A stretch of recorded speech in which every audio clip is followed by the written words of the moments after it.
Hello, sixth graders. We're going to start a brand new book today called Devil's Bridge. This is how my cover looks. It's got a boy and he's got a fishing pole.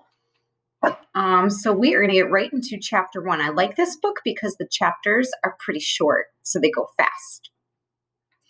All right, I'll start with chapter 1. Pop and I walked quickly down the beach to our favorite fishing spot, the shallow, rocky waters known as Devil's Bridge. I was almost running. I was so eager to start casting. Tossing my bucket onto the sand, I headed for the water's edge with my rod. "Hold it, Ben," Pop called, laughing. "You'll need this, I think." He held out a medium-sized blue popper, our lucky lure, the same kind of lure Pop used to catch the largest striped bass ever taken from the waters around Martha's Vineyard, the island where we lived. I looked at my rod. "Yeah, that would help, I guess," I said, grinning back at Pop. I tied the cigar-shaped plug onto my line with a careful knot. Pop and I stood looking out to sea. The foamy tips of the waves were almost reaching our shoes. We were watching for what Pop called shaky water. That was water that looked different because a big fish was feeding right below the surface. We were hoping to see the telltale shape of a fin or get a quick glimpse of a fish's body. We watched for the sudden panicked appearance of a cloud of bait jumping from the water to escape being eaten. At the same time, we were listening for the popping sound a striper made as it fed near the surface of the water, and the excited screeching of terns and gulls as they dipped over schools of feeding fish. "The tide will be changing soon," I told Pop. "And it's just about sunset," he answered with a smile. "Perfect," I said. "Yep," Pop agreed. "Fishing ought to be real good in about an hour." "Are you going to wait?" I asked. "I think so," said Pop. "I'll gather some wood so we can have a fire later.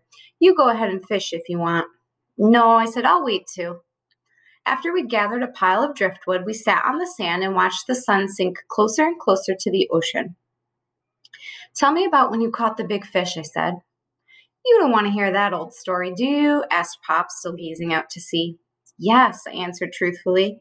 "A lot of the guys down at Squid Row, that was the bait shop, and Gas Dock, where all the fishermen hung out, had told me about Pop's big fish, but Pop had never talked about it himself." "It was a long time ago, 16 and a half years, said Pop. 5 years before I was born," I figured aloud. "Well, 5.5. Pop poked at the sand with a piece of wood. "That fish was probably 25 years old when I caught it," he said.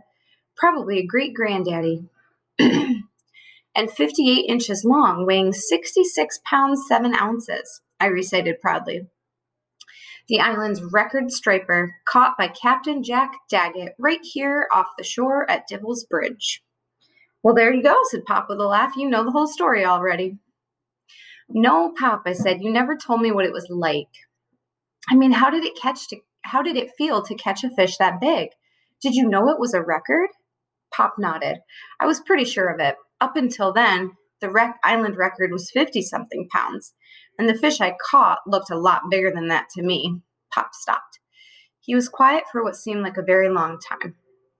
I was about to ask Pop what happened next when he said, "You asked how I felt. I was excited. There's no doubt about that. I'd never seen such a big bass. I remember looking at it. It seemed so huge. And it was very silvery looking in the moonlight.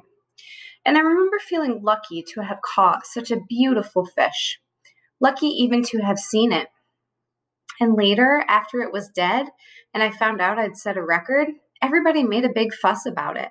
But I kept thinking about how beautiful that fish had looked, swimming in the moonlight. And the idea came to me that fish don't care anything about the record books." Pop's face was lit with an orange glow from the setting sun. I looked at him confused. "Weren't you happy?" "Oh, I was, I guess," he said, "but I didn't feel as happy as I thought I would." I didn't get it. "But Pop," I said, "you're a fisherman. You kill fish every day." "I know, Ben, but there's no better way for a man to make a living. Don't misunderstand me. I take fish that are needed for food, and I'm proud to do it. But stripers are game fish. And there was something, well, Something majestic about that big fish. That's the only word I can think of. Right now, Pop went on, it would make me happy to think that there was a big striper out there, he pointed to the sea, just swimming free and spawning and growing old. Well, I don't know about you, I said, getting up and reaching for my rod, but I'm going to find out. I pulled on my waders, picked up my rod, and headed for the water. I brought the rod back over my shoulder, ready to cast, and then it was my mother's voice calling up the stairs, jarring me out of my dream. I opened my eyes. So that was all a dream. Ben, honey, time to get up. The bus will be here in half an hour. I sat up in bed, and the real world came crashing over me like a wave of cold, salty water. I wasn't fishing with Pop. The day I'd been dreaming about had happened over a year ago. I was in my room. I had to get up and go to school.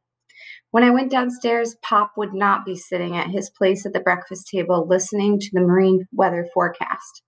Pop was dead. He wouldn't ever be going fishing again. All right, I will see you for chapter 2.